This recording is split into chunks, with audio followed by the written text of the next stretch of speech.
नेहा की दर्दनाक मौत के बाद गांव में अजीब घटनाएं होने लगीं। उसकी आत्मा इंसाफ की तलाश में भटक रही थी और उसकी मां को एक खौफनाक सपना आया जिसने जंगल में एक भयानक आग की ओर इशारा किया। आग के बाद मिला एक पुराना कंगन और चुनरी ने उस घटना को और रहस्यमयी बना दिया। क्या नेहा के साथ कुछ और खतरनाक हुआ था? कौन है वो आदमी जिसका नाम उसकी मां ने लिया? क्या उसकी आत्मा को कभी इंसाफ मिलेगा? नेहा की मौत के बाद उसकी मां का जीवन एक अंतहीन अंधकार में डूब चुका था। हर रात उसे नेहा के सपने आते, हर सपना पिछले से ज्यादा डरावना। लेकिन इस बार कुछ अलग था। नेहा उसे एक अजीब जगह दिखा रही थी, गांव के पुराने मंदिर के पीछे का जंगल।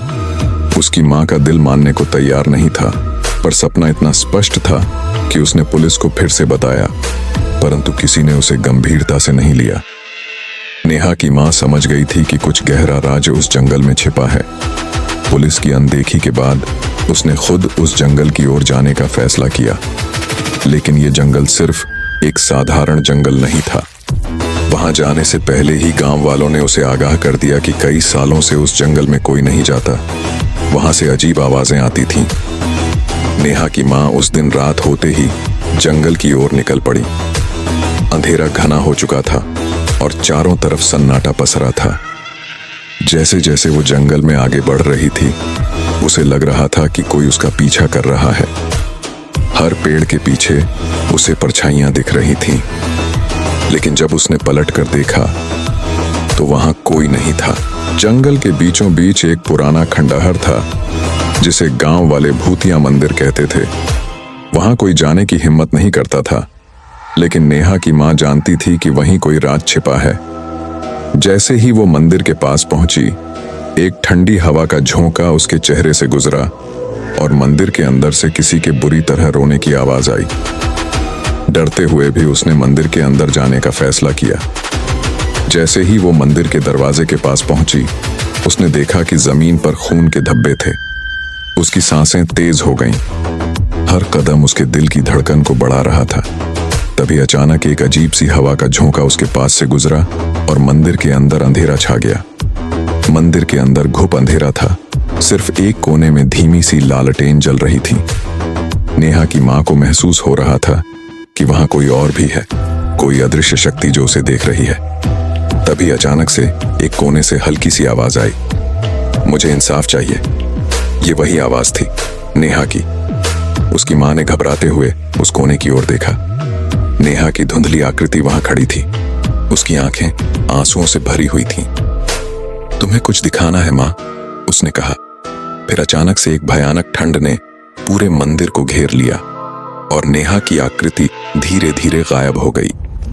अगले ही पल नेहा की मां ने मंदिर के एक पुराने ताले के पास एक कागज का टुकड़ा देखा। वो एक पुरानी डायरी थी जिस पर धूल जमी हुई थी। उसने झट से उस डायरी को उठाया और पढ़ना शुरू किया। डायरी में नेहा के कॉलेज की एक छात्रा के बारे में लिखा हुआ था जिसका नाम अंजलि था। अंजलि भी कुछ साल पहले इसी तरह गायब हो गई थी और उसकी मौत को भी एक हादसा माना गया था। लेकिन डायरी में साफ लिखा था कि उसे किसी ने मारा था और वो मर्डर नेहा के ही गांव के एक आदमी ने किया था। नेहा की मां समझ गई थी कि ये सब एक बड़ी साजिश का हिस्सा है। अंजलि की मौत और नेहा की मौत एक दूसरे से जुड़ी हुई थीं, लेकिन डायरी में उस आदमी का नाम छिपा हुआ था। जैसे जैसे वो डायरी के पन्ने पलटती गई, उसे और भी खौफनाक सच्चाई पता चली। अंजलि की आत्मा भी गांव में भटक रही थी और उसकी मौत के बाद गांव में कई अजीब घटनाएं हुईं। गांव के कई लोग कहते थे कि उन्होंने रात में तालाब के पास एक औरत को रोते हुए देखा था। वो सफेद साड़ी में थी और उसका चेहरा ढका हुआ था। जब लोग उसके पास गए तो वो गायब हो जाती थी।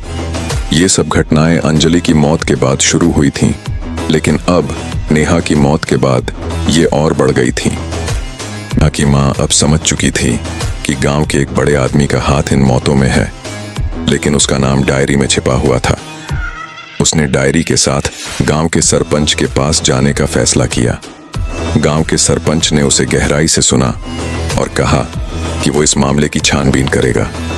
लेकिन जब उसकी मां ने डायरी उसे दिखाई तो सरपंच का चेहरा एकदम पीला पड़ गया। ऐसा लगा जैसे वो कुछ जानता हो लेकिन उसे छुपा रहा हो। नेहा की मां को यकीन हो गया कि सरपंच इस साजिश में शामिल था, या कम से कम इस सच्चाई से वाकिफ था। लेकिन उसे इस बारे में किसी और से बात करने से डर लग रहा था। उसने नेहा की मां को सीधे शब्दों में चेतावनी दी, तुम्हारे लिए यही बेहतर है कि इस मामले को यहीं खत्म कर दो। इस गांव में कुछ ऐसी चीजें हैं जिन्हें बाहर लाना सही नहीं होगा। गांव में अजीब घटनाएं अब और बढ़ने लगी थीं। रात के समय अंजलि और नेहा की आत्माओं के बारे में गांव के और भी लोग बातें करने लगे थे। किसी ने उन्हें तालाब के पास देखा तो किसी ने कहा कि उनकी आवाजें उसे घर के अंदर सुनाई देती थीं। लेकिन सबसे खौफनाक घटना तब हुई जब गांव की एक और लड़की गायब हो गई। नेहा की मां उस रात एक बार फिर से सपने में नेहा से मिली। इस बार नेहा ने उसे उस आदमी का चेहरा दिखाया जिसने अंजलि और नेहा की जान ली थी। वही आदमी था जिसने गांव की सत्ता में ऊंचा स्थान बना रखा था। नेहा की मां ने तय कर लिया कि वह अब चुप नहीं बैठेगी।